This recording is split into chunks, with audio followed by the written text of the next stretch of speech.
Every hospital has secrets. Every shift has mistakes. When the alarms stop, the truth begins.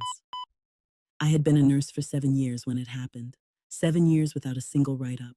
7 years of 12-hour night shifts, short staffing, missed breaks, and alarms that never stopped screaming. The night Mr. Calder died, I was responsible for 9 patients, 3 more than policy allowed. The hospital called it crisis staffing. We called it a death sentence waiting to happen. Mr. Calder was a 62-year-old admitted for pneumonia, stable, improving. The kind of patient you expected to discharge in a day or two. He joked about the hospital food.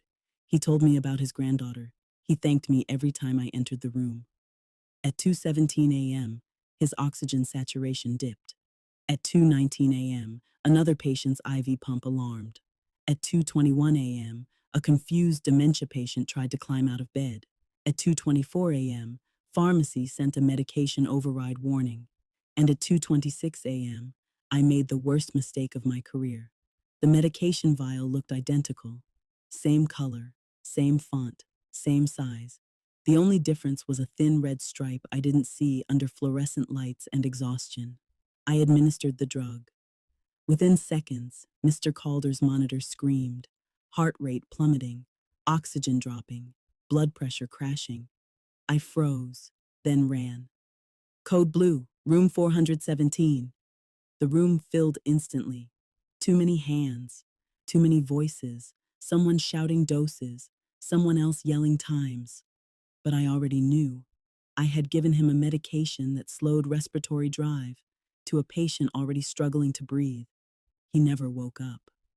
The hospital chart later said, unexpected cardiopulmonary arrest due to underlying condition. No one asked about staffing. No one mentioned the identical packaging. No one questioned why a single nurse had 9 patients. I was offered support counseling and reminded not to speak to anyone outside administration. Mr. Calder's family never learned the truth, but I hear his monitor in my sleep every night.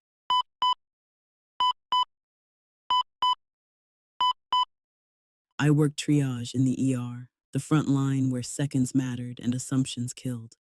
She walked in at 11:43 p.m. young, mid-30s, pale, sweating through her hoodie. Chest pain, she said, but it's probably anxiety. I hated when patients said that. It was never just anxiety. Her vitals were borderline but not alarming. EKG showed nothing dramatic. The ER was packed. Stretchers lined the halls. Ambulances stacked outside like a traffic jam. The attending barely glanced